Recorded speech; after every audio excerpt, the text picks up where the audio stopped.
Si tú crees que el socialismo es una versión democrática del comunismo, estás equivocado. El socialismo es una dictadura, y es una dictadura que mata personas sí o sí. Cada vez que ha sido implementada ha terminado en ese resultado. Entonces, el socialismo es un mal moral en sí mismo. No tiene nada de bueno, no tiene nada de bien intencionado, no tiene nada de nada, no tiene nada rescatable.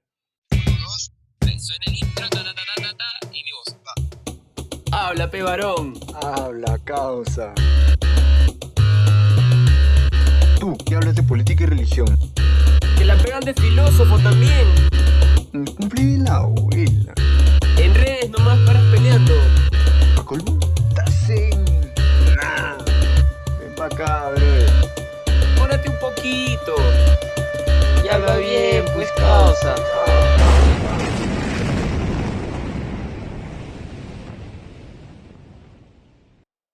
Hola gente, ¿qué tal? Bienvenidos a un nuevo episodio del podcast Habla Bien P. Ya es el 12º episodio y estamos un día antes de la segunda vuelta de las elecciones 2021.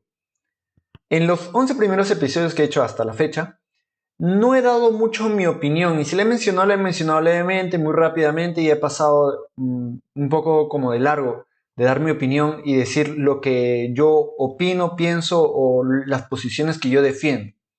No me he querido centrar mucho en eso, me he querido centrar en presentarles la información de la forma más imparcial posible y que ustedes saquen sus propias conclusiones. Pero creo que eso no es suficiente. Me he dado cuenta que necesito decir cuál es mi posición para que ustedes lo tengan claro. Y creo que también es algo bueno y positivo para el diálogo en general. Por lo tanto, eso comenzaré a hacer a partir de ahora. Si bien acabo de decir que yo tengo posiciones muy fuertes, para mí esta situación nunca me imaginé que llegaría la situación que ha ocurrido. Y he estado reflexionando mucho y la verdad me he decidido por cuál sería mi voto recién el día de ayer. Por eso estoy haciendo este episodio el día de hoy, porque he estado reflexionando bastante y no voy a poder compartir todas mis reflexiones el día de hoy en un episodio porque sería demasiado largo. Pero bueno, haré mi mejor esfuerzo de poder compartir al menos los puntos más importantes y bueno, decirles cuál es mi decisión, que se la digo desde ahora. Uno, yo nunca estuve debatiéndome entre Keiko o Castillo. Yo siempre supe desde hace mucho tiempo que yo nunca voy a votar por un partido comunista o socialista. Eso lo tengo súper claro. Pase lo que pase, no votaría por ninguno de ellos. Entonces mi decisión estuvo siempre entre nulo y Keiko. Y de hecho yo siempre he sido de votar nulo. Bueno, todavía no ha sucedido, pero lo decidí hace un buen tiempo de votar nulo. Entonces, porque ningún político representa mis valores en ningún sentido. Por lo tanto, yo siempre he sido de votar nulo, al menos hace ya varios años que comenzó a surgir esa idea, aproximadamente justamente en las elecciones del 2016, que sí voté, y voté por PPK, pero después de votar justamente esas elecciones comencé a tener la idea de que de ahora en adelante voy a votar en nulo. Y lo dudé por mucho tiempo, pero lo decidí ya hace unos pocos años, diría 1 año, 2 años, lo comencé a decidir de que de ahora en adelante voy a votar nulo. Y llegué a esta situación que nunca pensé que pasaría. Y si pasaba, yo pensaba que pasaría mucho más en el futuro. Sí pensaba que iba a pasar, pero mucho más en el futuro, pero pasó ahora, súper rápido. No me lo imaginaba. Entonces, para mí fue muy difícil salir del estado del nulo y decidirme por votar por Keiko, pero finalmente lo decidí. Y lo voy a decir por qué. Sobre todo, ya más adelante lo voy a mencionar cuando hable la parte de Castillo. Ahorita me voy a centrar en la parte de Keiko. Quiero hacer un resumen súper rápido de la situación de Keiko y lo voy a hacer lo más objetivo posible.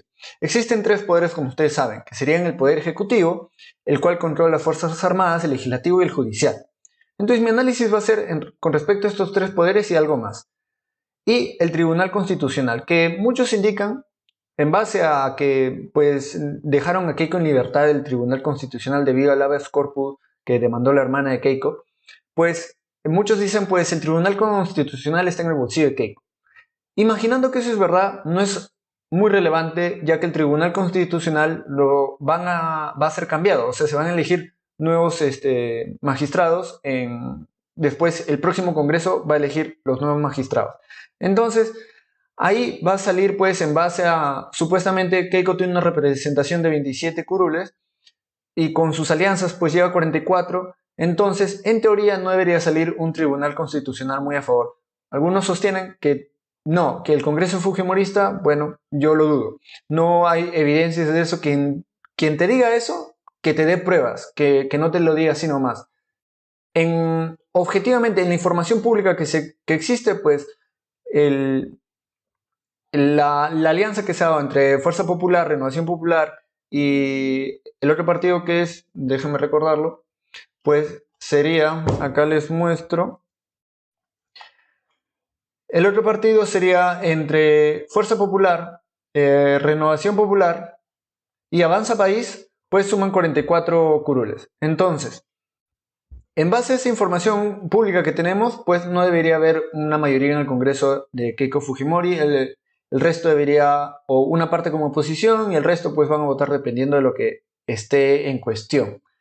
Entonces ya, entrando en orden con el tema de Keiko, ya me salté un poquito y hablé de los curules, tiene 44, entonces tendrá un Congreso dividido. Tendría el control del Ejecutivo, por lo tanto, de las Fuerzas Armadas. Hay algunos que sostienen, y bueno, lo voy a asumir, aunque he buscado información sobre este punto y no he encontrado información muy concluyente ni mucha información, de que algunos dicen, no, Keiko tiene las Fuerzas Armadas en el bolsillo. Imaginemos que quedan remanentes pues de la época Fujimontesinos y que pues Keiko tiene ahí sus allegados y que podrán hacer, en teoría, pues ella podrá, o sea, tendrá personas fieles en las Fuerzas Armadas. Asumamos esa posición.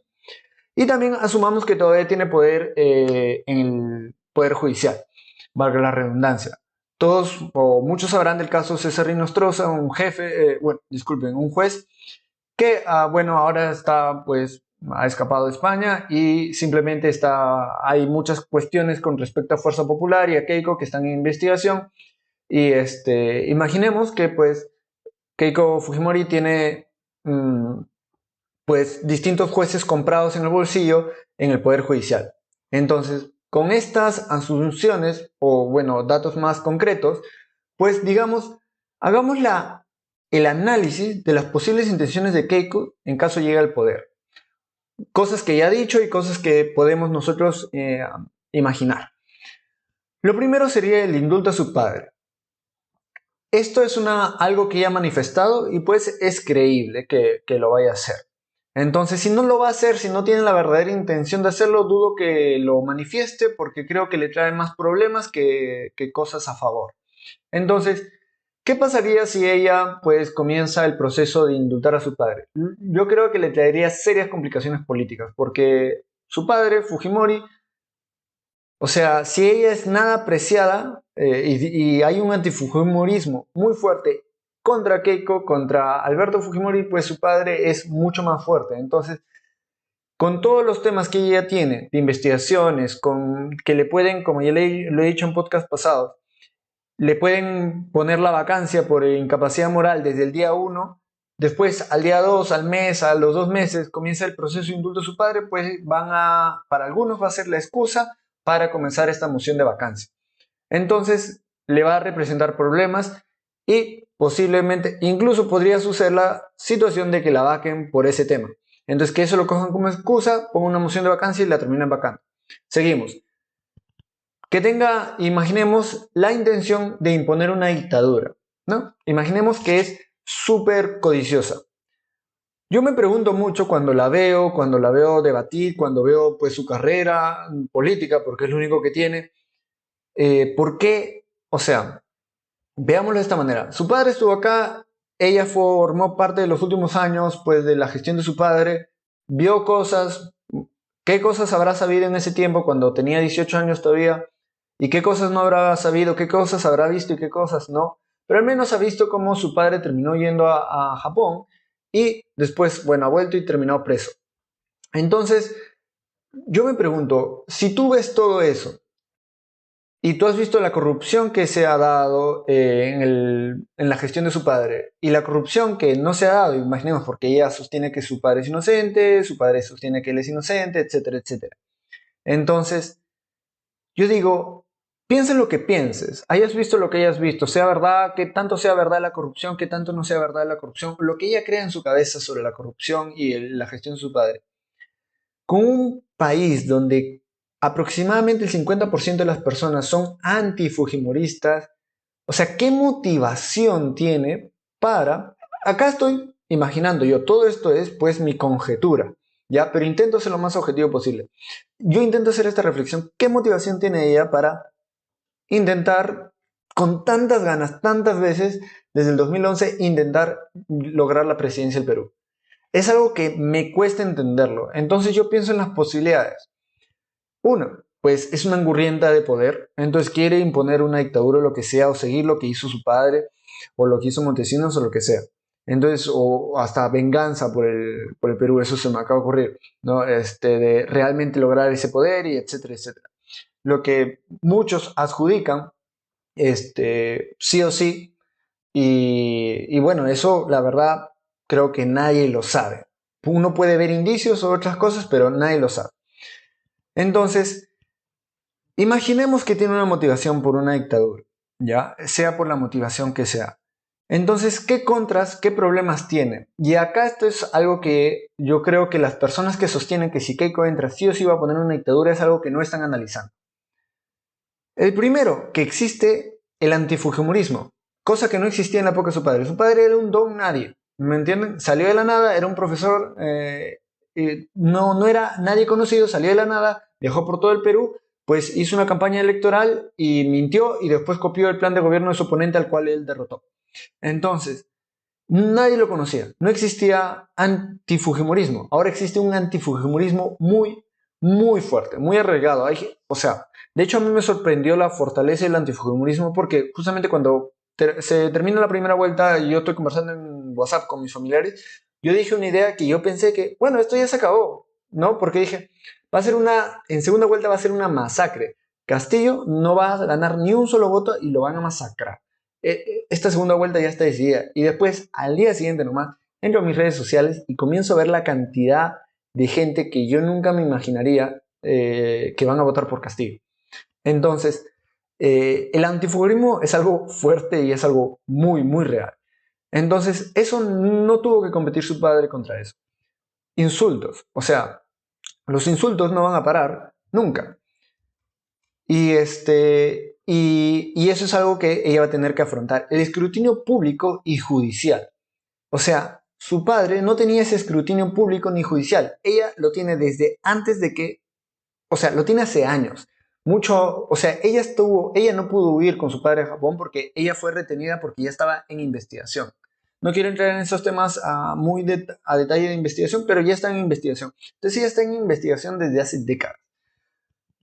Entonces, eso es algo que ella tiene, o sea, cualquier movida que ella intente, no va a ser como su padre, que nadie lo conocía, nadie esperaba, entra y comienza a hacer cosas positivas, algunas en el país, y el país comienza a salir de los problemas que estaba y gozaba una popularidad enorme. Ella tiene una popularidad muy fuerte, pero en un sector de la población, pero el otro sector la detesta.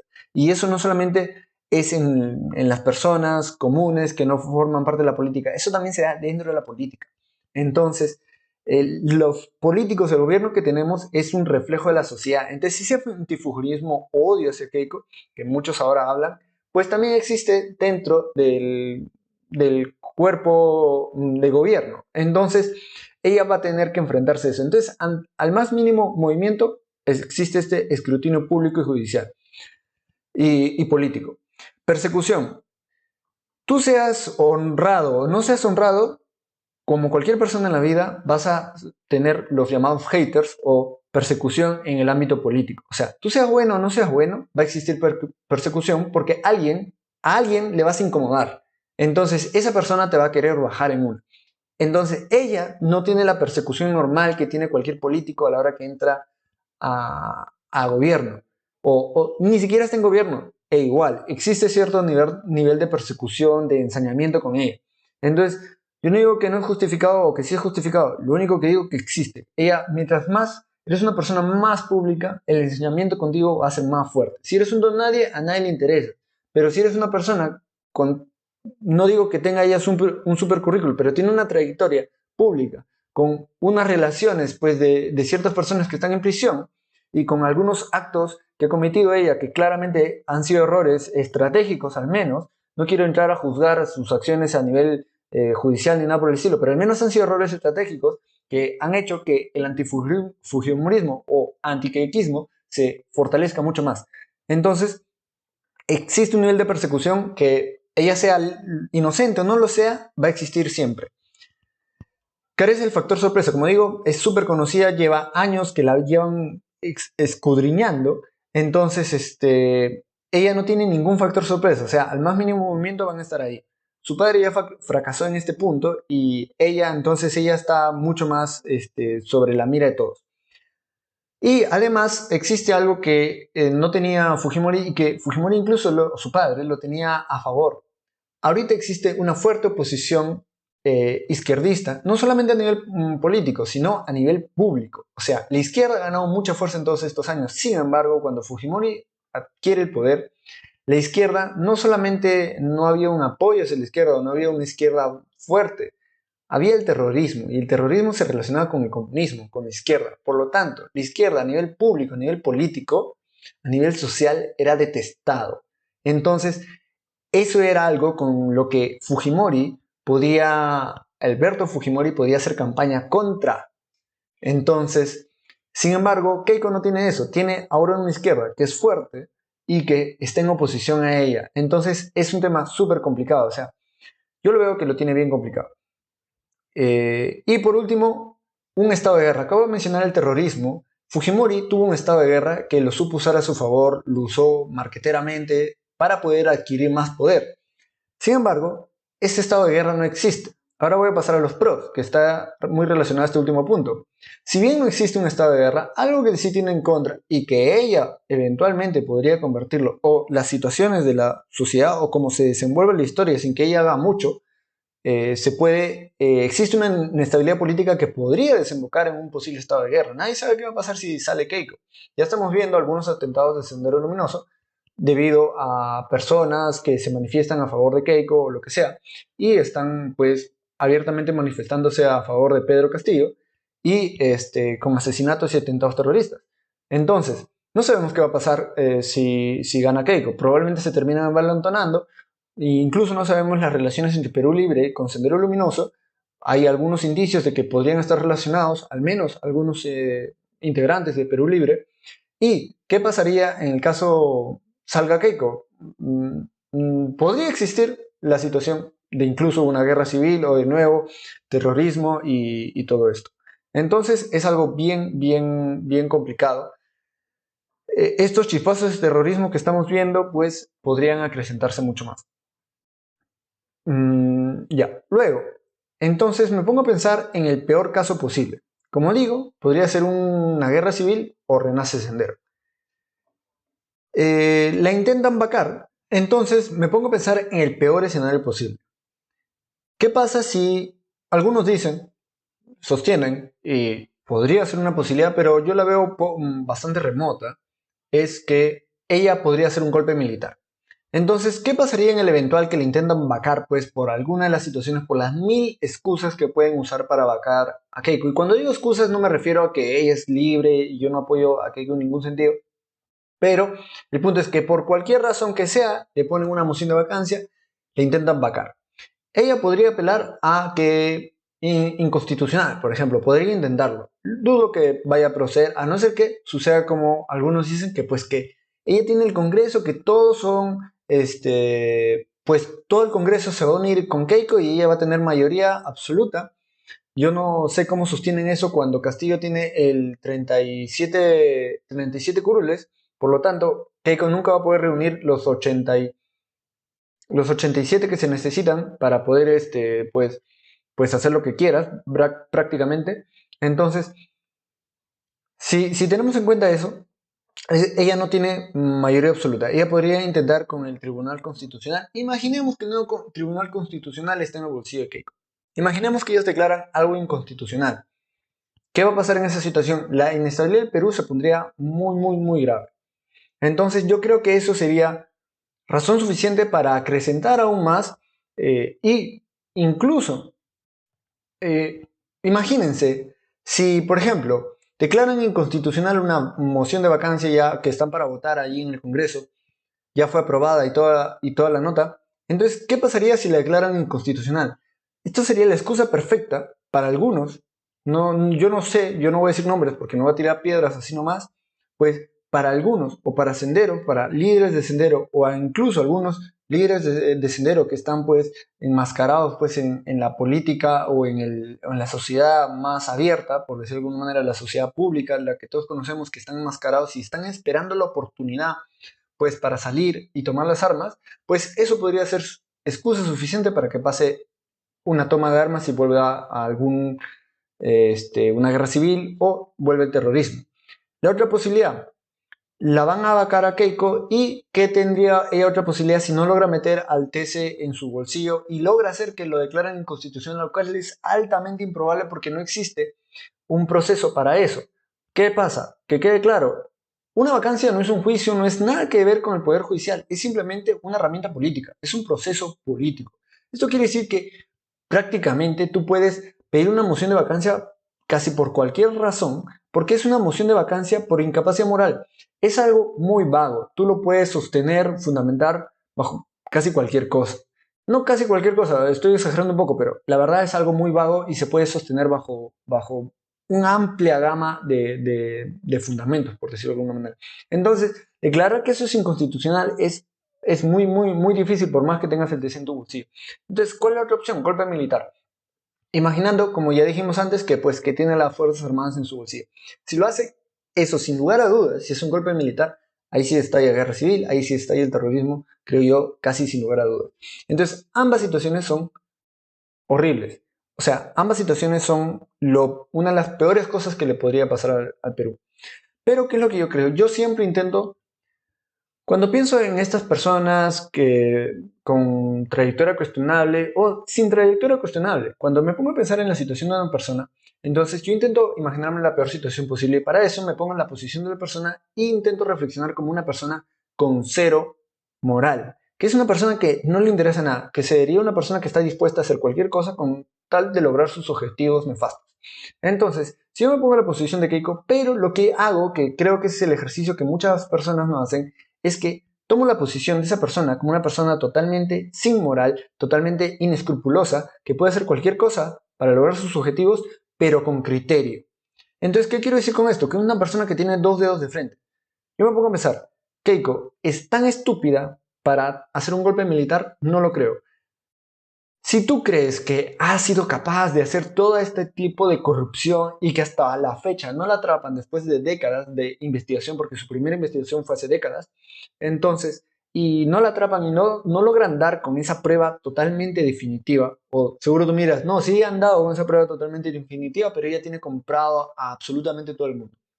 Entonces, yo creo que eso es de ingenuo porque políticos mucho más poderosos y con muchas más capacidades y mucho más billete que Keiko han caído a lo largo de todo el mundo y están cayendo desde el caso Odebrecht y todo lo de Lavajato y todo lo que ha pasado en los últimos años en Latinoamérica.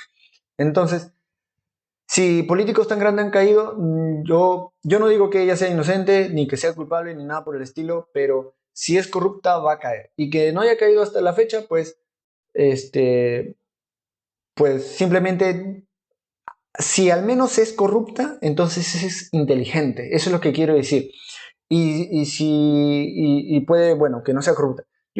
Si asumimos que es corrupta, entonces tenemos que asumir que es inteligente. Porque tú estás en el caso de que ella va a hacer un golpe de Estado militar. Entonces tienes que asumir que es corrupta. Entonces no te queda otra que asumir que tiene un cierto nivel de inteligencia y al menos tiene dos dedos de frente. Entonces, dicho todo esto, pues yo digo, si hace un golpe militar, ella sabe que va a terminar peor que su padre. Entonces, yo no creo que bajo ninguna situación, yo no me imagino cómo una persona con dos dedos de frente tomaría esa decisión. Entonces, y es joven, y el hecho de que si es corrupta, si tú crees que es corrupta y que va a hacer un golpe militar, entonces quiere decir que es joven y sabe moverse en el ambiente. Entonces, ella sabe cómo conservarse viva en ese ambiente, que es súper difícil. Entonces, yo no creo que es una persona súper inteligente, pero al menos sabe cómo moverse en el ambiente político y por algo sigue relevante hasta la fecha con todo lo que ha le han descubierto con todo lo que ha salido a la luz, con todo lo que no ha salido a la luz, con su padre, con Montesinos, con el haber sido primera dama en esa gestión de su padre, y etcétera, etcétera. Con todo eso, a quien le guste y a quien no le guste, ella está ahí. Y que haya sobrevivido, pues demuestra que tiene ciertas habilidades, que no necesariamente son buenas habilidades. O sea, me refiero a habilidades morales, habilidades buenas moralmente. Pero el punto es que tiene ciertas habilidades.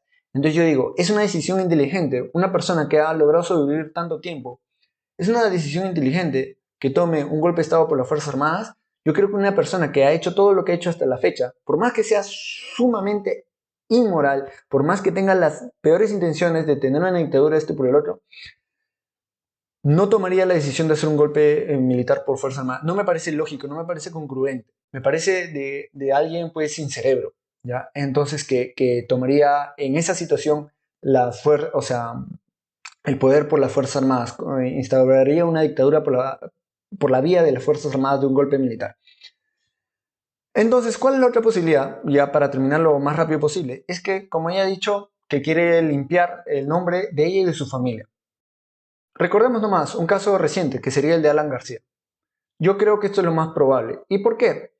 Porque, como ya he dicho, ella es joven, tiene un futuro por delante. Si ella limpia su nombre en un eventual gobierno de ella, pues ella podría ser de nuevo presidente en el 26 y tener pues 10 años de presidencia, y con eso poder, o sea, si lo hace relativamente bien como lo hizo Alan, pues podría simplemente alargar, o sea, el periodo, que tal vez le investigue, tal vez, no sé si podría ser que prescriban las investigaciones que le están haciendo. O sea, su vida se facilitaría un montón. O sea, yo me imagino que una de las motivaciones, desde mi punto de vista, si fuera ella, una de las motivaciones de obtener el poder y todo esto y lo otro, sería, oye, si yo logro esto, puedo quitarme la presión de todo lo que, la persecución que tengo.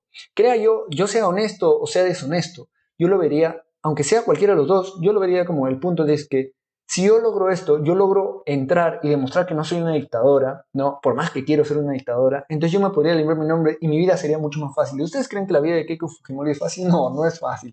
Entonces, al menos no, o sea, muchos dicen que no ha trabajado y yo también soy de la misma opinión, pero no me refiero a ese punto, me refiero con todo el escrutinio, los insultos y todo lo que vive, para ella, para sus hijas, no es nada fácil esa vida. Entonces, ¿qué es lo que cambiaría esa vida? ¿Volverte una dictadora cambiaría eso? No, eso terminaría de hundirte. Entonces, ¿qué cambiaría eso? Que entres, hagas un gobierno a lo Alan García y a ver si lo puedes hacer incluso mejor y limpias tu nombre. Alan García, con lo que hizo, limpió su nombre más o menos hasta que le descubrieron todo lo que descubrieron y bueno, terminó como terminó. Pero yo lo veo como una persona con criterio que ha demostrado tener cierto nivel de criterio, al menos para sobrevivir en ese mundo, en el mundo de la política que es tan difícil, pues me parece más congruente que vaya a tomar una decisión de limpiar su nombre. Entonces, dicho todo esto, pues me parece lo más probable. Entonces, pasemos al otro caso, que bueno, en este caso es Castillo, que en verdad debería ser el análisis de Cerrón. Pero vamos a llamarlo Cerrón Castillo, porque Cerrón es el verdadero, pues, cabecilla, el verdadero cerebro, pues, de toda la operación. Ya, muy rápidamente. El control del Ejecutivo, pues, tendría el control de las Fuerzas Armadas y el posible fortalecimiento del control sobre las Fuerzas Armadas al indultar a Don Tauro Humala. Ya han declarado que lo quieren indultar. Entonces, imaginemos que lo van a hacer así. No veo por qué no. Que lo puedan hacer es otra cosa. Imaginemos que si lo logran, pues fortalecerán su control sobre las Fuerzas Armadas. Además, existe un apoyo tácito, ni siquiera es tácito, un apoyo pues verbal de Sendero Luminoso por el Perú Libre. Entonces, estén o no estén en contacto, sea coordinado este apoyo o no sea coordinado, el punto es que existe. Al menos eso es la información pública que tenemos. Entonces, esto es algo muy, muy problemático. Entonces, ¿por qué? Porque ellos no responden a nadie. Ellos no son como la Fuerza Armada, que habría que movilizarla, habría que tomar o sea, tendría que haber una orden directa del Poder Ejecutivo hacia las Fuerzas Armadas, y si la Fuerza Armada se está movilizando, se sabe porque es una orden directa del Poder Ejecutivo. Entonces, tienen que ser mucho más cuidadosos a la hora de movilizarlo. Si existe la coordinación con Sendero Luminoso, literal entre ellos, bueno, todavía no sabida o no probada, pues si ellos se mueven, ellos se movilizan, ellos no está su nombre adjudicado a ellos, al menos no con pruebas. Entonces, o si no existe esta coordinación, pues Sendero Luminoso puede tomar acciones unilaterales en base a lo que ellos creen que apoyaría o fomentaría pues el crecimiento de la agenda de Perú Libre, porque ellos han manifestado pues que están a favor de la agenda de Perú Libre. Entonces ellos podrían tomar acciones unilaterales y se podrían sentir como validados o más envalentonados o con mayor libertad de acción en el caso de de que Perú Libre esté en el poder. Por lo tanto, es mucho más peligroso. No tendría control del legislativo, 47 curules, 3 curules más que... con las alianzas, ya que tiene 37 y entre Somos Perú y Juntos por el Perú, que han declarado pues, que van a apoyar a Castillo, pues tendría 47.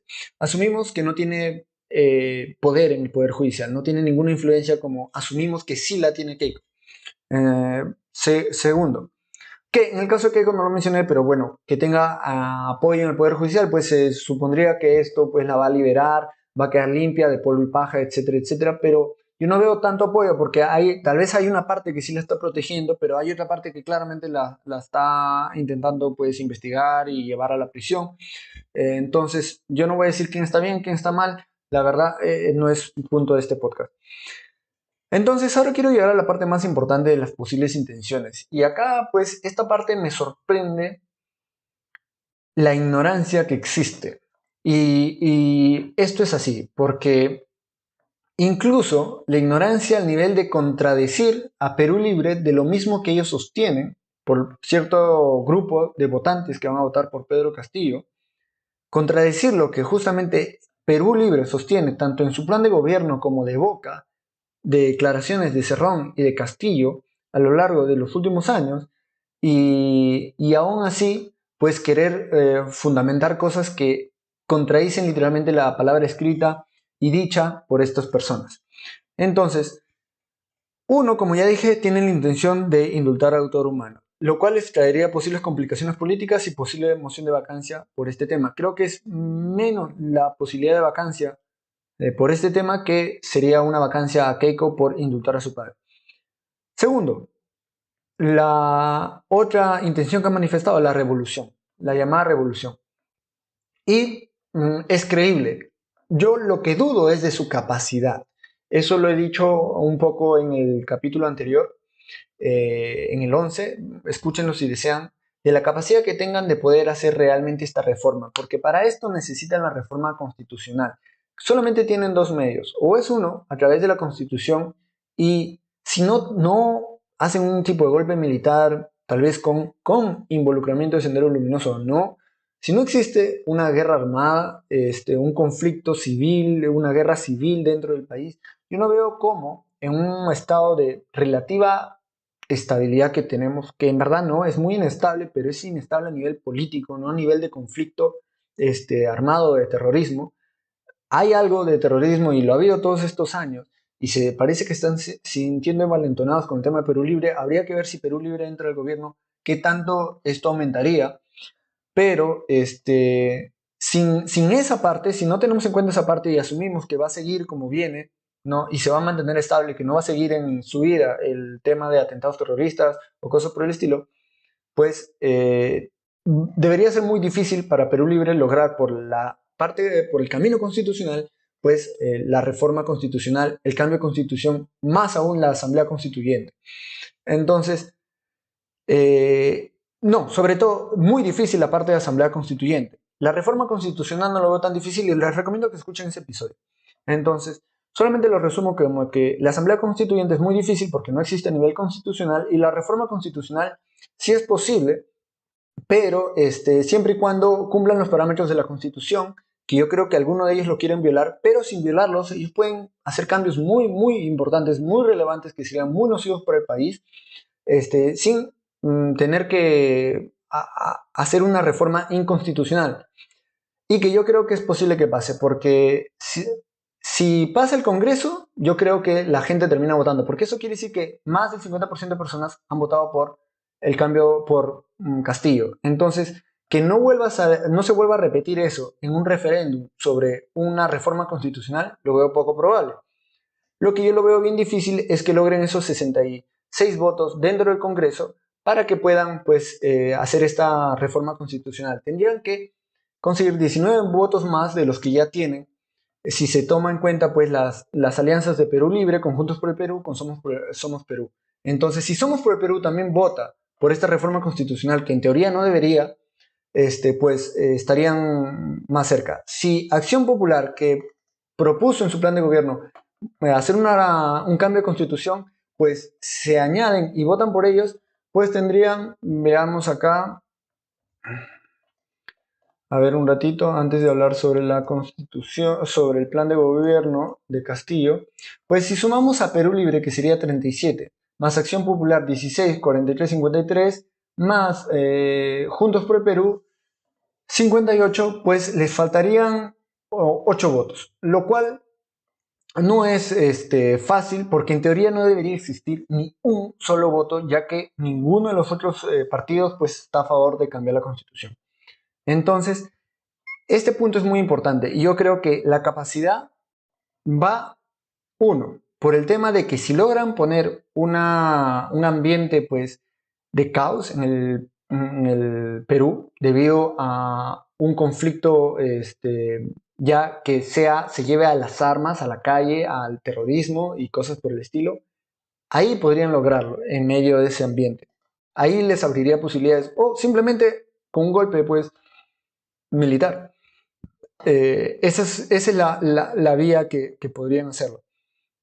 La vía constitucional, como les digo, muy complicada. Entonces, pero más allá de eso, a mí, por más que yo creo que es poco probable, por ejemplo, yo tengo conocidos que van a votar por Castillo por un tema de estrategia, porque ellos dicen Castillo tienen una posición o pensamiento similar al mío y dicen no va a poder hacer mucho, en cambio Keiko sí tiene contactos, sí tiene bla, sí tiene bla. Imaginemos que todo eso es cierto, que tienen razón, imaginemos que es cierto, que si podemos ver el futuro y vemos 1000 futuros donde Castillo es presidente y en uno nomás logra su dictadura. Entonces uno diría, oye, es buena idea, pero sin embargo, si vemos 1000 futuros, como lo hizo pues, Doctor Strange en Avengers, ¿no? Que vio 14 millones de futuros, creo, y en uno derrotaban a Thanos, ¿no? Entonces, imaginemos que es así, ¿no? Que en uno nomás Castillo de los 14 millones pues logra su dictadura. En cambio, con Keiko pues es uno en 1 millón. Entonces, no 14 millones como sería con Thanos o como Castillo. Entonces uno diría, oye, estratégicamente, por tema de posibilidades, pues se conviene votar por Castillo. Y yo te digo, ¿por qué no? Porque Castillo, la filosofía que defiende, que en su mismo plan de gobierno está, y acá lo muestro, es, bueno, después toco ese punto, acá dice Cerrón, porque esto ha sido escrito por Cerrón. Por tanto, decirse de izquierda cuando no nos reconocemos marxistas, leninistas o mariateístas es simplemente obrar a favor de la derecha con decoro de la más alta hipocresía. Partidariamente no hemos encontrado otra forma de interpretar el mundo de manera más coherente, inteligente y sobre todo científica. Entonces, que este punto es sumamente importante y muchos lo desestiman, sobre todo gente que va a votar por Castillo y que va a votar por Castillo por ideología. Y que dicen no al terruqueo o no es comunista, no es marxista y es socialista. Y acá les voy a mostrar que esas personas que dicen que es socialista simplemente demuestran una ignorancia pues atrevida, ¿ya? Y muchas veces no es su culpa, ¿ya? Porque la verdad yo también me he venido a enterar de eso los últimos años porque yo he querido enterarme de eso. Entonces, porque no es algo que nos enseñan. Ojo, nosotros tenemos, esto lo voy a decir como un paréntesis, un adoctrinamiento en casi todo el mundo con respecto a cómo vemos el mundo. Nos enseñan el mundo, la historia, desde un punto de vista de izquierda. Entonces, para nada imparcial. Entonces, dicho todo esto, lo que quiero definir es que sepan algunas definiciones rápidas sobre el marxismo. Acá dice, conjunto de doctrinas filosóficas desarrolladas por Marx y Engels. No dice mucho más. Digamos, busquemos qué es el comunismo. Movimiento y sistema político desarrollados en el siglo XIX basados en la lucha de clases y en la supresión de la propiedad privada de los medios de producción. Creo que la gran mayoría de personas sabe esto. Que quede claro, algunas personas no lo tienen claro. Doctrina anarquista que considera imprescindible la desaparición del Estado y la propiedad privada. Acá dice comunismo libertario. Pero el comunismo es eso. El comunismo busca la eliminación de las clases sociales. Para eso no puedes tener un gobierno, porque si no tendrías clases sociales. Entonces, y para eso no puedes tener propiedad privada, porque si no existiría propietario, o sea, el empleador y el empleado, el trabajador y el obrero. Entonces no puedes tener la propiedad privada tampoco. Por lo tanto, tienes que eliminar ambas. A ver, un ratito esto lo voy a... Oh, ahí, ya. Entonces, tienes que eliminar ambas. Por lo tanto, eso pasaría en el comunismo. Ahora leamos qué es el socialismo o leninismo, que justamente lo menciona en el plan de Cerrón. Adaptación teórica práctica del marxismo realizado por Lenin para implantar la revolución soviética a principios del siglo XX. ¿Qué es lo que pasa? El marxismo es una teoría idealista, por decirlo de alguna manera. No porque tenga unos grandes ideales, sino a lo que me refiero. Por ejemplo, si ustedes han estudiado física en el colegio o incluso a nivel pues, de ingeniería y cosas por el estilo, o ciencias, ya más aún todavía, pues uno aprende que uno está aprendiendo en un mundo ideal, donde, por ejemplo, no existe fricción del aire, ¿no? Por ejemplo, entonces si solamente cae una pelota o lo que sea, cae, simplemente está sujeta a la gravedad, no hay fricción del aire, no hay nada. Entonces, cosas por el estilo. Ya cuando entras al nivel universitario, pues aprendes cosas sobre fricción, deformación y otras cosas. Por lo tanto, entonces, lo mismo con el marxismo. El marxismo simplemente habla de unos temas filosóficos, pero no cómo ponerlos esto en la práctica, cómo hacerlos realidad en el mundo, ¿no? O en una sociedad en particular. Entonces, Lenin critica esto y crea el leninismo. Entonces, el leninismo no es más que el socialismo, y acá dice sistema de organización social y económica basada en la propiedad y administración colectiva o estatal de los medios de producción y distribución de los bienes. Movimiento político que intenta establecer con diversos matices el socialismo, teoría económica y política del filósofo alemán Karl Marx, que desarrolla los principios de igualdad política, social y económica de todos los seres humanos. Socialdemocracia, eso es otra cosa que en algún otro punto lo tocaremos. Entonces, el socialismo no es más que el sistema de organización social y económica basada en la propiedad, o sea, basado en la filosofía de Karl Marx. ¿Ya? Entonces, para aquellos que dicen, no, el Castillo o Cerrón no son comunistas, no son marxistas, son socialistas. Entonces, el socialismo no es más que la práctica para llegar al marxismo. Es la forma teórica práctica de aplicar esto, de llevar este ideal, esta filosofía que se tiene a la realidad y hacerla eventual realidad. Si tú, por ejemplo, te pones a escuchar a defensores del marxismo o del comunismo o de distintas ramas, muchos van a sostener, por ejemplo, te van a decir, cuando nosotros hablamos de la Unión Soviética, hablamos de que ellos tenían un comunismo, pero no. Los defensores del marxismo van a decir, ellos no tenían un comunismo, ellos nunca llegaron al comunismo, ellos tenían un socialismo y eso es correcto.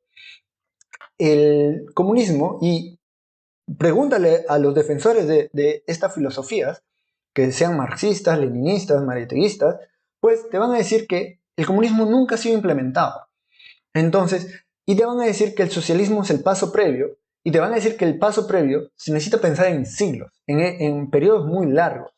Entonces es una forma muy fácil de excusarse de que, oye, si estás 50 años, 60 años en el poder, 70 años, como sucede pues en Cuba, ya casi van por ahí, o Venezuela que lleva algunas décadas, entonces van a decir, oye, tú no puedes criticar de que no estamos obteniendo los resultados porque vamos muy poco tiempo. ¿Me entiendes? Nosotros hemos dicho desde el principio que esto toma un siglo, más de un siglo. ¿Me entiendes? Entonces, eso es una salida. Bueno, ya ese es un paréntesis, me estoy saliendo un poco del punto. Pero el punto es que el socialismo es un paso previo. ¿Y por qué? Porque el socialismo lo que hace es cambiar ellos dicen, existe la lucha de clases. El opresor, pues, el capitalista, el que tiene las empresas, el que tiene la propiedad privada, el que acumula la propiedad privada, por lo tanto, acumula las ganancias, explota al obrero, al trabajador, por sueldos miserables, con un montón de consecuencias malas para la salud, para la vida, etcétera, etcétera. Y él se queda con todo, ¿no? Como capitalista gordo y acumulador. Entonces, cuando podría, pues, dar más a las personas. Entonces, este es el problema de la propiedad privada. Si no existe esta propiedad privada, él no puede acumular. Y si la propiedad es, pues, comunitaria, sobre todo del proletariado, del trabajador, pues no existe este problema. Entonces, estas mismas personas que defienden el marxismo, el comunismo como su ideal de sociedad, pues te van a decir que el capitalismo no funciona, que el capitalismo es opresor. Lo que tiene que existir es un sistema opresor del trabajador, del proletariado, del explotado, que oprima a los que son los opresores actualmente en este sistema neoliberal, como lo llama, capitalista. Entonces, ¿por qué esa es la forma más justa? Porque es la mayoría que va a oprimir a una minoría. Entonces, ¿y cómo se lleva esto? Es quitando la propiedad privada a todas estas personas que son los opresores y que actualmente tienen la propiedad y que son los que acumulan, pues, toda la propiedad y por lo tanto todas las riquezas y la plusvalía, que es un mal en sí mismo en la filosofía de Marx. Entonces, si tú dices, no, ellos no son marxistas, comunistas, ellos son socialistas, y lo dices como algo bueno, es porque no sabes qué es el socialismo. Así de simple, no tienes ni idea. Porque el socialismo es todo lo que se ha implementado, pues, en Rusia, en China, bueno, en la Unión Soviética, en China y en otros países. Y el socialismo es uno de los peores males que existe. Más adelante voy a llegar y voy a profundizar en este punto. Quiero ver si me olvido algo. El sistema neoliberal. Esto ya lo he dicho enésimas veces. Pero el punto es que nosotros no tenemos un sistema neoliberal. Primero, acá en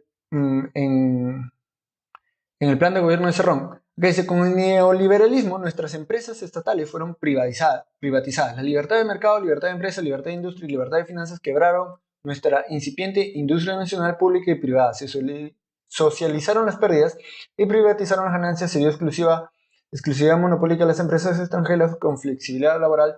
Bueno, bla, bla, bla, bla, bla. Ni nos llevaron a una condición neocolonia, ¿no? Del imperialismo. En otras palabras, impusieron libertad para los ricos y coacción para los pobres. Como digo, el opresor es el rico y el pobre, el trabajador, el obrero es explotado. Esto es una mentira absoluta y se demuestra de dos formas muy sencillas. Primero, en el artículo 58, esto lo mencioné en varios episodios de podcast, tenemos una economía social de mercado. La iniciativa privada es libre. Se ejerce en una economía social de mercado. Bajo este régimen, el Estado orienta el desarrollo del país, por lo tanto toma decisiones, influye ampliamente en el mercado y actúa principalmente en áreas de promoción de empleo, salud, educación, seguridad, servicios públicos e infraestructura. El rol económico del Estado estimula la creación de riqueza y garantiza la libertad de trabajo y la libertad de empresa, comercio, industria. El ejercicio de estas libertades no debe ser lesivo a la moral, ni a la salud, ni a la seguridad pública. Si ven, esta parte es muy, muy vago, ¿no? ¿Qué es la moral? O sea, si el Estado dice que algo es inmoral, pues lo va a regular, va a intervenir. Es bastante, pues, vago. El Estado brinda oportunidades de superación a los sectores que sufren cualquier desigualdad. Esto también es muy vago. Si el Estado dice que este sector sufre desigualdad, pues intervendrá. En tal sentido, promueve las pequeñas empresas en todas sus modalidades. Como esto es tan vago, el Estado termina interviniendo en un montón de cosas porque lo veo como oportunidades de obtener mayor poder, ¿no? De ejercer el populismo, de ganar poder por el populismo. Entonces, eso es lo que pasa en toda América Latina. Porque no tenemos economías neoliberales en su gran mayoría, por lo tanto, pues suceden estas cosas. Por lo tanto, terminas con esto. Déjenme buscarlo. Acá podemos ver el índice internacional de los derechos de la propiedad privada. ¿Qué tan respetados son? Mientras más, pues más respetados son los derechos de propiedad privada. Acá, una chiquita. Para todos esos que son socialistas, que dicen deberíamos ser más, pues, como los países socialistas de Europa, ¿no? Finlandia, Suiza, tal vez algunos mencionan Nueva Zelanda, Holanda, Noruega, Luxemburgo, Dinamarca, mencionan bastante. Suecia. Socialismo, hemos dicho, no existe la propiedad privada. El socialismo va destruyendo poco a poco la propiedad privada para que la propiedad se vuelva colectiva y sea de los trabajadores, del proletariado, de los obreros. Qué curioso que todos esos países están entre los países con el mayor respeto a la propiedad privada en este índice internacional. Sin embargo, si vamos a Perú, Perú está en el puesto 82. Y si vamos a los países que menos respetan la propiedad privada, pues tendríamos Venezuela, Bolivia, Yemen, Haití, estos países pues que están en el hoyo, que son realmente socialistas. Entonces, esto refleja justamente el hecho que nosotros estamos en este puesto 82, refleja el hecho de lo que les acabo de mencionar, pues en nuestra constitución, que no somos una economía neoliberal. Yo no defiendo el neoliberalismo, de hecho hay muchas cosas que no me gustan de él. En otro punto tocaré este punto. Pero si fuéramos neoliberales, sí o sí no estaríamos en ese puesto en el 82. Estaríamos arriba. Entonces, no, súper arriba, pero sobre todo, obviamente, más arriba del puesto que estamos actualmente. Entonces, y si vemos el número, el valor, estamos simplemente a la mitad, o sea, hay una fuerte, o sea, como 50% pues de derechos que no son respetados, si lo quieres ver de esa manera, o sea, 50%, o sea, no es poco, o sea, el Estado influye un montón en nuestras vidas, en nuestra propiedad privada. Por lo tanto, quiero cerrar con algo que seguramente ustedes han estado viendo en redes sociales, muy importante, es que no sé si han escuchado sobre el Foro de Sao Paulo. ¿Qué es este foro? Algunos sabrán, algunos no, y voy a hacer un resumen súper rápido.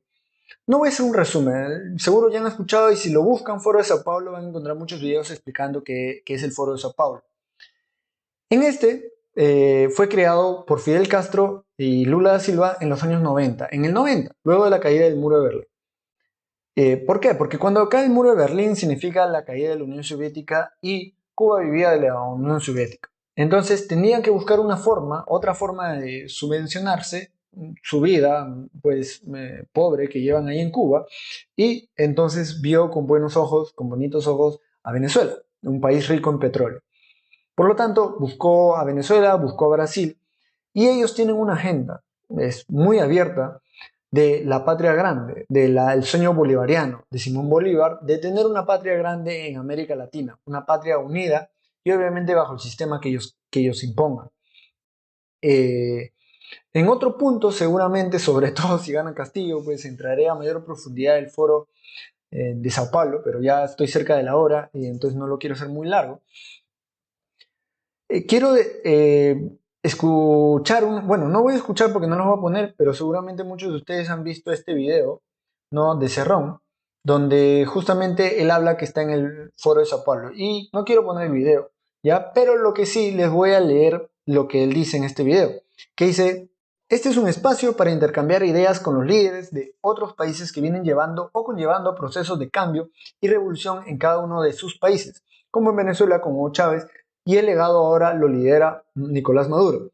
El interlocutor o camarógrafo interviene y le dice: promovieron la unidad en América Latina como Fidel y como Chávez. Por supuesto, responde Cerrón, el legado de Fidel es innegable, como un paradigma no solamente latinoamericano, sino mundial. Paradigma es un ejemplo. Y después lo dice, textual: Fidel sigue siendo un gran paradigma, Fidel sigue siendo un ejemplo vivo en nuestra sociedad y Fidel nos enseñó que luchar por una utopía es en parte construirla. Esto viene a darme la razón de lo que ya les acabo de decir. Socialismo es la construcción de la utopía, que es el marxismo. El comunismo, donde no existe un Estado, donde no existe ninguna clase, donde no existe ninguna propiedad, básicamente es volver a las tribus, cuando no existía propiedad privada, cuando lo único que pensabas era en sobrevivir. Ahí les voy a recomendar, voy a intentar dejarlo en la descripción, un video para aquellos que hablan en inglés y suelen escuchar podcasts en inglés, de un podcast de una entrevista de Jordan B. Peterson a una mujer que escapó de Corea del Norte y su experiencia. Y justamente ella lo dice: nosotros ni siquiera sabíamos que estábamos oprimidos, porque uno, lo quitan del lenguaje esas palabras como libertad, oprimidos, amor. Ellos no conocían esas palabras en coreano cuando ella vivía en Corea del Norte, cuando estaba ahí. Y no importa que las conozcas o no, porque no tienes tiempo para pensar en felicidad, amor, alegría o libertad. Ni siquiera los conoces y no vas a poder soñar con eso porque ni siquiera tienes el tiempo. Porque lo único que piensas es en comer. Lo único que piensas es en cómo sobrevivir. Si el Estado te pone en un estado de anarquía total, donde no hay absolutamente nada, y lo único que tienes que pensar es en sobrevivir, entonces nunca vas a soñar con libertad, con conceptos de filosofía abstractos que no te dan de comer. No vas a perder el tiempo en nada de eso. Y acá lo ponen como un paradigma, ¿me entiendes? Como un ejemplo, como que este sueño es algo hermoso, donde todo tú vas a poder, ahí va a haber una fuente infinita de comida y tú no vas a tener que preocuparte por nada, vas a poder ir y coger pues la comida que tú quieras o los bienes que tú quieras. Bueno, no van a ser tuyos, así que un poco complicado cómo va a funcionar eso, pero el punto es que puedes comer y no vas a tener ningún problema. Y acá yo diría una frase pues muy popular y sabiduría común de las personas, pues que sería: dime con quién andas y te diré quién eres. Para mí eso es algo muy sabio, creo que muy pocas personas estarían en contra de ello. Y veamos pues con quién anda Cerrón, con quién anda Castillo, a nivel real o a nivel filosófico, a nivel intelectual. Pues socialismo a nivel latinoamericano, que es el Foro de Sao Paulo. Ellos tienen objetivos muy claros. Ellos dicen formar la patria grande. Ellos claramente dicen posicionar a la izquierda en distintos países. Les voy a mostrar. Acá en la página del Foro de Sao Paulo, aquí en la página del Foro de Sao Paulo, puedes ver cómo Brasil muestra su apoyo a Pedro Castillo en Perú. Entonces, si lo aprueban personas, bueno, Fidel Castro fundó este Foro de Sao Paulo junto con Lula da Silva. Y hasta la fecha, pues defienden el legado de Fidel Castro. Como ven en el video donde Cerrón apoya ampliamente a Fidel Castro, es un paradigma, es un ejemplo. Esta organización apoya a Castillo, entonces es que están muy alineados. Pregúntense por qué es que personas como Bermejo o el mismo Cerrón, por qué son recibidos en estos foros, por qué constantemente viajan a estos países como Venezuela o como Cuba y después dicen que cuando van ahí los supermercados están llenos, la pobreza de Cuba o Venezuela es envidiable, etcétera, etcétera. Porque acá tienen conexiones. Eso es muy obvio y ellos no lo ocultan con los videos que están en YouTube, es algo probado. Entonces están muy bien alineados. Yo digo, ¿hasta dónde es el poder de este Foro de Sao Paulo? ¿Hasta dónde llega? Entonces no seamos ingenuos diciendo que no son comunistas ni nada por el estilo cuando las pruebas son mucho más que suficientes. Lo dicen ellos de su propia boca una y otra vez. Se juntan con personas que ya lo hicieron realidad, como en Cuba y en Venezuela, las protegen, las promueven, las defienden. Acá van a poder encontrar cualquier cantidad de documentos. Me he echado a ver cualquier cantidad de documentos, videos, lives y todo por el estilo.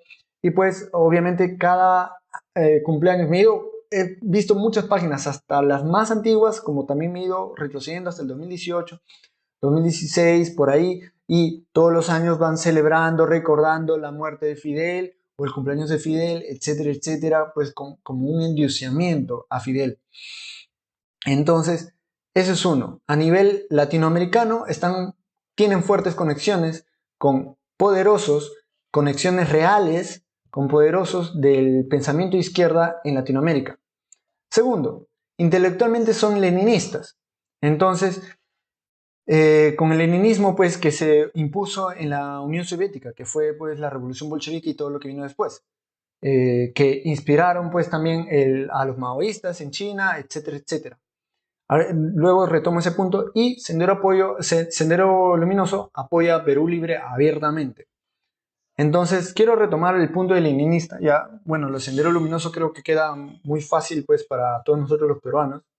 Acá les muestro en la Comisión de la Verdad, que muchos tienen opiniones encontradas sobre la Comisión de la Verdad, pero no importa, simplemente nos vamos a tomar este documento, y acá dice que se puede estimar que casi 69.000 personas murieron dentro del intervalo con un intervalo de confianza del 95%, y las proporciones relativas de las víctimas según principales actores, pues 46% para Sendero Luminoso, 30% por agentes del Estado y 24% por otros agentes, donde están rondas campesinas, el MRTA, grupos paramilitares, agentes no identificados.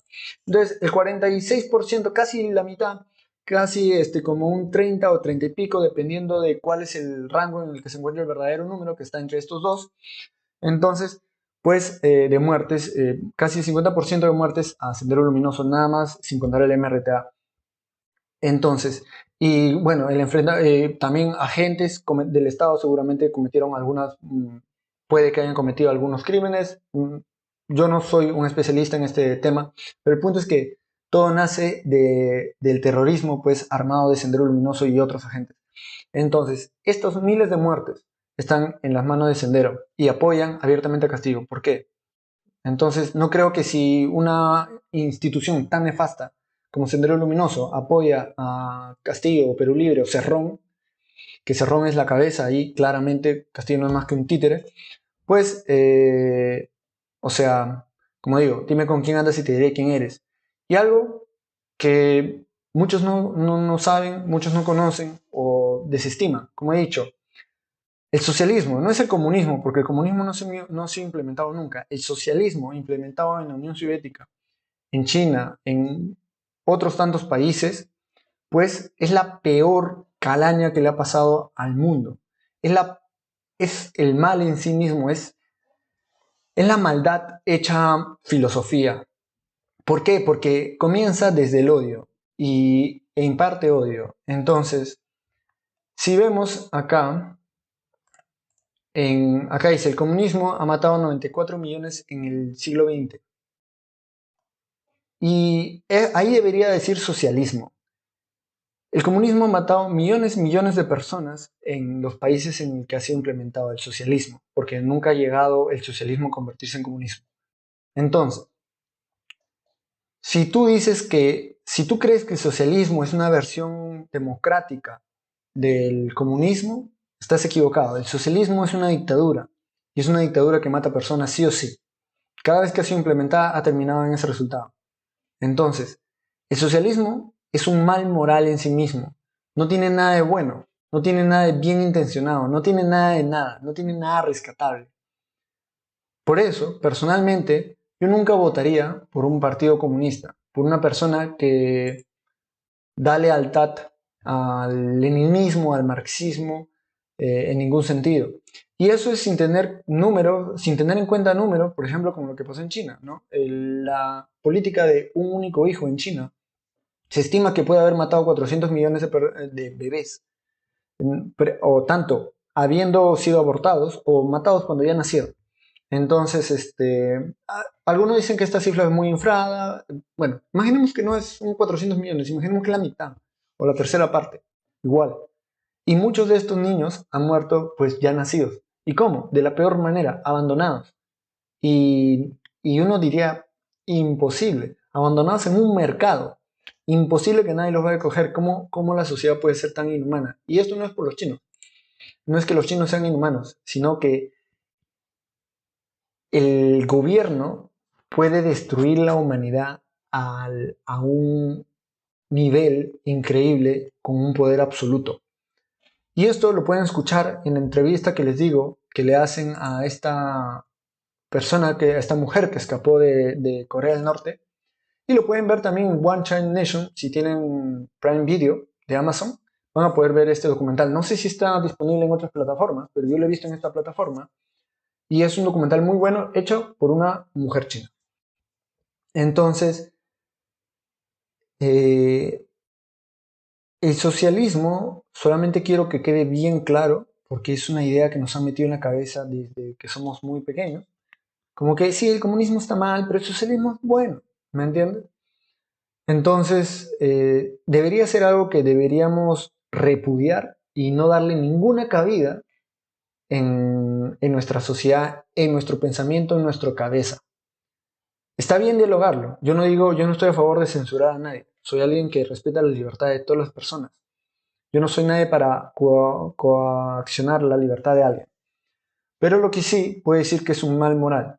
Lo que sí puede decir que es algo nefasto y que nunca por nunca debemos aceptarlo bajo ninguna razón. Eso es lo que quiero decir. Por eso he llamado a este episodio "El socialismo es la peor corrupción". Bueno, eso es todo. Creo que ha sido un episodio bastante pesado.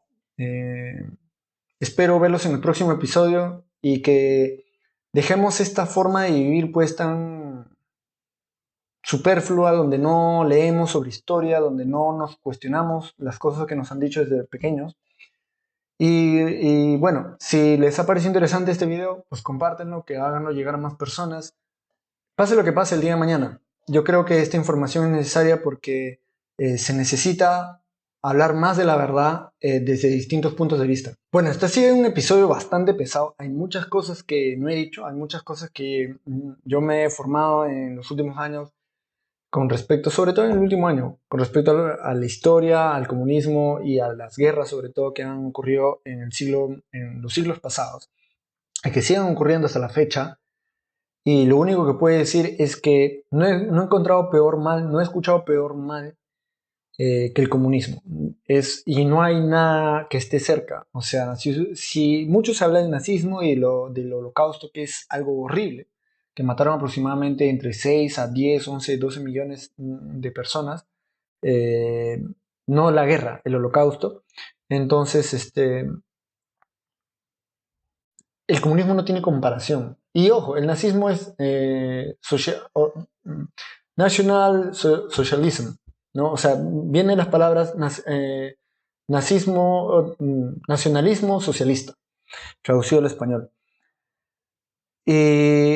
Y como digo, o sea, buscar el poder, poner el poder en unas pocas personas, somos seres humanos. Es muy fácil que nos corrompamos.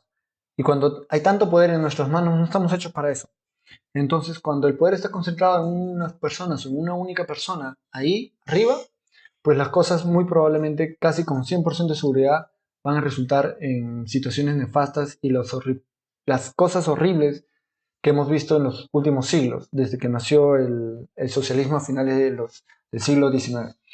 Entonces, bueno, con eso ya cierro, ahora sí, y solamente les digo que compartan esta información si les ha gustado, si les ha parecido que han aprendido algo. Creo que tenemos un deber, nosotros que vivimos en un mundo libre, de informarnos y de dialogar sin odios, sin nada por el estilo, y pues buscar un mundo mejor y no volver a repetir los errores que hemos repetido. Eso es de imbéciles, así de simple. Entonces, hagamos lo mejor los unos por los otros y lo que pase mañana que no nos divida, porque eso es lo que quieren. Las personas que quieren mal para nosotros siempre van a querer ponernos unos contra otros. Yo nunca voy a buscar la división, incluso con aquellas personas que voten por Castillo, porque creo que la gran mayoría de personas tienen una buena intención, no las que están en el gobierno, no las que están buscando el poder, sino aquellas personas que somos nosotros, nuestros vecinos, nuestros familiares, tienen buena intención. Muchas veces pecamos de ignorantes, nada más. Entonces, dividirnos por esto no tiene ningún sentido, y eso es lo que ellos quieren para justamente lograr poder implementar sus agendas. Ahora sí, me despido, no se olviden de chequear el Instagram, está aquí abajo, ahí abajo lo pueden ver. Y bueno, me pueden escuchar tanto en Spotify como Habla Bien P, y también con el mismo nombre en YouTube y en Instagram como hablabienp.podcast. Y bueno, en mi cuenta personal, si también desean, tengo otros proyectos, Jairo Caicho R. Ahí me pueden buscar en Instagram, esa es mi red social principal. Y bueno, espero verlos en el próximo video y bueno, para que hablemos bien.